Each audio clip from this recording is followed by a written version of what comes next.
Hello guys, welcome to my YouTube channel. Guys, ये tutorial भी हमारा coding for AI and data science video series का part है।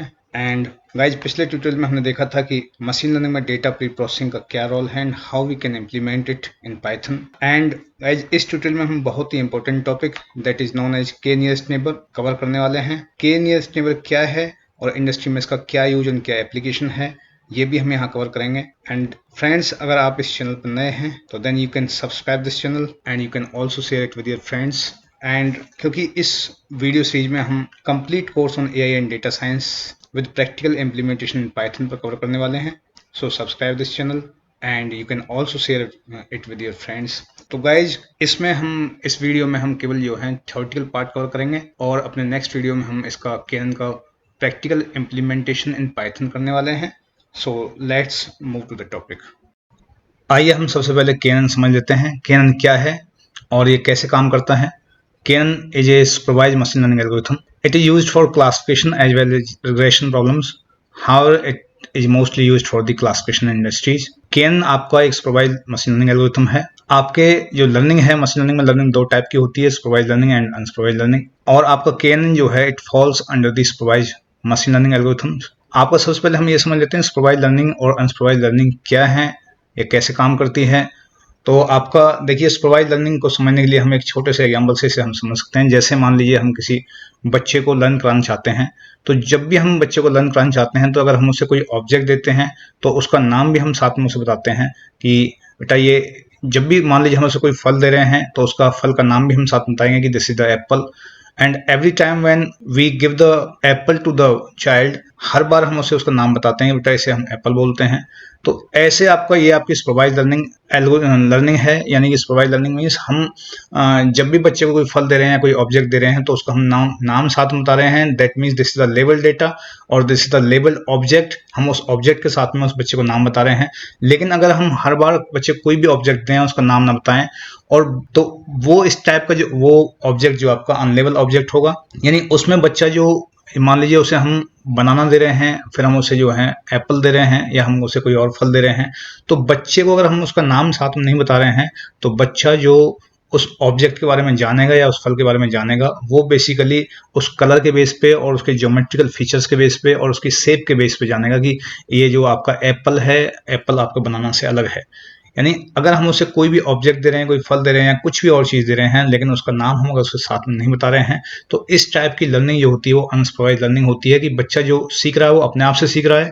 बच्चा जो सीख रहा है उस ऑब्जेक्ट के ज्योमेट्री को देख करके सीख रहा है, उसके कलर को देख करके सीख रहा है, या बच्चा उसके स्ट्रक्चर को देख करके सीख रहा है और डिस्टिंग्विश कर रहा है कि ये दो ऑब्जेक्ट्स जो हैं, यानी कि एप्पल दे रहे हैं और बनाना दे रहे हैं, तो एप्पल और बनाना दोनों अलग चीज हैं। तो जब भी बच्चा इस तरह सीखता है तो आपका इसको हम अनसुपरवाइज्ड लर्निंग बोलते हैं। और जब भी आप बच्चे को कोई ऑब्जेक्ट दे रहे हैं and you are telling him the name of that object और name of that means fruit, जब भी आप उसको कोई ऑब्जेक्ट के देते वक्त आप उसको नाम भी बता रहे हैं, तो इस टाइप की जो लर्निंग होती है उसे हम सुपरवाइज्ड लर्निंग बोलते हैं। सो आप इसमें सुपरवाइज्ड लर्निंग और अनसुपरवाइज्ड लर्निंग में अंतर समझ गए होंगे कि सुपरवाइज्ड लर्निंग क्या होती है और अनसुपरवाइज्ड लर्निंग क्या होती है। नाउ यहाँ पर हम जो है केनन एल्गोरिथम के बारे में डिस्कस कर रहे हैं, जो कि आपका सुपरवाइज्ड लर्निंग के अंदर आता है, सुपरवाइज्ड लर्निंग कैटेगरी में आता है। आपका KNN algorithm assign a new data point to a particular data category based on the Euclidean distance. तो यहाँ पे हम देख सकते हैं कि हमारे पास एक फिगर है। इस फिगर में दो कैटेगरी हैं, category A and category B. और आपका जो डेटा पॉइंट है, to which category it will belongs to, आपका ये जो पीले वाला डेटा पॉइंट है, येलो कलर में जो डेटा पॉइंट है, ये किस कैटेगरी से बिलोंग करेगा, whether it will belong to category A और टू कैटेगरी बी। ये कैसे डिसाइड होगा कि ये आपको कौन सी कैटेगरी से बिलोंग करता है। ये डिसाइड करने के लिए हम जो है यूक्लिडियन डिस्टेंस मेथड का यूज करेंगे। यूक्लिडियन डिस्टेंस मेथड बेसिकली इस क्वेरी पॉइंट, इस डेटा पॉइंट को हम क्वेरी पॉइंट बोलते हैं। ये क्वेरी पॉइंट और जो आपके कैटेगरी ए में जितने डेटा पॉइंट्स हैं उनके बीच में डिस्टेंस निकालेगा, और ऐसे ही आपके जो कैटेगरी बी में जितने भी डेटा पॉइंट्स हैं और ये क्वेरी पॉइंट है, इनके बीच में डिस्टेंस फाइंड आउट करेगा। आप जानते हैं कि यूक्लिडियन डिस्टेंस जो है it is used to find out the distance between the two points. आपका यूक्लिडियन डिस्टेंस दो पॉइंट्स के बीच में डिस्टेंस फाइंड आउट करने के लिए यूज होता है। तो यहाँ पर भी हम जो है यूक्लिडियन डिस्टेंस का जो इस्तेमाल करेंगे इस क्वेरी पॉइंट के बीच में और कैटेगरी ए में जितने डेटा पॉइंट्स हैं उनके बीच में डिस्टेंस निकालने के लिए इस्तेमाल करेंगे। ऐसे ही कैटेगरी बी के अंदर जितने पॉइंट्स हैं और इस क्वेरी पॉइंट के बीच में जो भी डिस्टेंस है इन क्वेरी पॉइंट के बीच में और कैटेगरी बी के पॉइंट्स के बीच में जितना डिस्टेंस है उस डिस्टेंस को निकालने के लिए हम इसका यूज करेंगे। तो हम यहाँ एक बार देख लेते हैं कि आपका जो है के नियरेस्ट नेबर में के क्या है।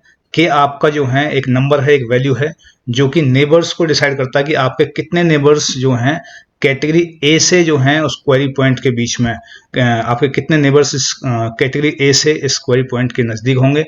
ऐसे ही कैटेगरी बी से कितने पॉइंट्स आपके इस क्वेरी पॉइंट के नज़दीक होंगे। तो के इज द नंबर बेसिकली। सो के रिप्रेजेंट द नियरेस्ट नेबर्स कि इस पॉइंट के कितने नेबर्स जो हैं इस कैटेगरी ए से इस पॉइंट के नज़दीक होंगे और कितने नेबर्स आपके कैटेगरी बी से इस पॉइंट के नज़दीक होंगे। तो ये निकालने के लिए कि भी आपके कितने नेबर्स कैटेगरी ए से क्वेरी पॉइंट के नज़दीक होंगे और कितने नेबर्स आपके कैटेगरी बी से होंगे, हम जो है इक्विवेलेंट डिस्टेंस निकालेंगे। यहाँ हम देख सकते हैं कि इक्विवेलेंट डिस्टेंस अगर हमें पॉइंट ए और पॉइंट बी के बीच में हमें इक्विवेलेंट डिस्टेंस निकालना है तो हम कैसे निकाल सकते हैं। आपके जो पॉइंट जो ए है आपका, इसको हम A1 कह सकते हैं। A1 के जो कोऑर्डिनेट्स हैं वो आपका x1 एंड y1 है और B के जो कोऑर्डिनेट्स हैं वो आपके x2 एंड y2 है। तो अगर हमें इन दोनों पॉइंट्स के बीच में इक्विवेलेंट डिस्टेंस निकालना है तो we will use this formula. ये आपका रूट x2 माइनस x1 का whole square plus y2 minus y1 का होल स्क्वायर। ये आपका इक्विवेलेंट डिस्टेंस जो है ज्योमेट्री का एक फॉर्मूला है। आप मैथमेटिक्स में से ऑलरेडी पढ़ चुके होंगे कि कैसे हम इक्विवेलेंट डिस्टेंस निकालते हैं। हालांकि आपका जो डिस्टेंस निकालने के लिए आप जो है यूक्लिडियन डिस्टेंस का भी इस्तेमाल कर सकते हैं और आप जो है मैनहट्टन जो डिस्टेंस है वो भी आप फाइंड आउट कर सकते हैं। लेकिन हम यहाँ पर जो है केवल यूक्लिडियन डिस्टेंस मेथड यूज करेंगे to find out the distance between the query point and the points of the category A and points of the category B। Euclidean distance के बेस पे हम यहाँ देख सकते हैं कि आपके कितने पॉइंट्स जो हैं कैटेगरी ए से निकल के आते हैं जो इस क्वेरी पॉइंट के नज़दीक हैं और कितने पॉइंट आपके कैटेगरी बी से निकल के आते हैं जो आपके इस क्वेरी पॉइंट के नज़दीक हैं। आपने देखा था कि हमने के की वैल्यू जो ली थी हमने 5 ली थी यहाँ पर।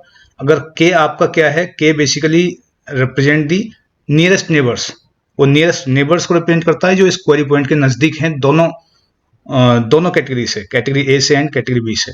तो हमने यहाँ पर के की वैल्यू 5 लिया था, 5 ली थी। तो हम यहाँ देख सकते हैं कि जब भी यूक्लिडियन डिस्टेंस हमने निकाला, यूक्लिडियन डिस्टेंस के बेस पर हम देख सकते हैं कि 3 डेटा पॉइंट्स आपके कैटेगरी ए से हैं which are near to the query point and 2 neighbours are from the category B which are near to query point. तो यूक्लिडियन डिस्टेंस के बेस पर हम ये देख सकते हैं कि आपके 3 डेटा पॉइंट जो हैं कैटेगरी ए से हैं जो इस क्वेरी पॉइंट के नज़दीक हैं और 2 डेटा पॉइंट आपके कैटेगरी बी से हैं जो इस क्वेरी पॉइंट के नज़दीक हैं। तो दैट मीन्स आपके कैटेगरी ए से ज़्यादा पॉइंट्स हैं जो इस क्वेरी पॉइंट के नज़दीक हैं। दैट सो आपका ये जो क्वेरी पॉइंट है it will belong to category A, क्योंकि ज़्यादातर पॉइंट आपके कैटेगरी ए से हैं जो इस डेटा पॉइंट के नज़दीक हैं, क्वेरी पॉइंट के नज़दीक हैं। सो जिस भी कैटेगरी से ज़्यादा पॉइंट्स जो आपके क्वेरी पॉइंट के नज़दीक होते हैं आपका वो क्वेरी पॉइंट उसी कैटेगरी से बिलोंग करता है। So on the basis of the Euclidean distance we can see this query point basically belongs to category A. अब हम जो हैं इसका स्टेप्स के बारे में डिस्कस कर लेते हैं कि भाई कौन कौन से स्टेप्स हैं आपके जो हैं जो के जब भी हम के नियरेस्ट नेबर एल्गोरिथम को हम पाइथन में इम्प्लीमेंट करेंगे तो आपके कितने स्टेप्स हैं on which we have to work. तो पहला स्टेप है we need to collect the data. सबसे पहले हमें डेटा को कलेक्ट करना है और हमें डेटा को देखना है कि डेटा आपका रिफाइंड फॉर्म में है यानी डेटा आपका क्लीन है या आपका रॉ डेटा है। अगर आपका रॉ डेटा है then we need to apply the data pre processing algorithm to clean the data to make the data suitable for the KNN classifier। and in second step में अगर हमारे पास एक बार clean data आ जाता है और हम data को क्लीन कर लेते हैं यानी कि जो भी हमारे पास डेटा होता है वो रॉ फॉर्म में नहीं है, वो एकदम क्लीन फॉर्म में है, प्रॉपर फॉर्म में है, तो प्रॉपर फॉर्मेट में है, then we will apply the step second step के हिसाब से हम जो है we will set the number of K, means we will define the K value of K. तो के में क्या होगा आपका, के क्या है आपका, के आपका जो है नियरेस्ट नेबर्स है जो हमें डिसाइड करना पड़ता है कि भाई हम कितना मतलब के की हम क्या वैल्यू डिसाइड करना चाहते हैं। हम के की वैल्यू 4, 5 या 6 या whatever value you want to set. तो सबसे पहले हम जो है के की वैल्यू सेट करते हैं। जैसे हमने अभी जो देखा था कि के की वैल्यू हमने 5 सेट की थी, यहाँ पर 5 ली थी हमने यहाँ पर। इन स्टेप थर्ड हम देख सकते हैं कि we will calculate the neighbours distance using Euclidean distance method.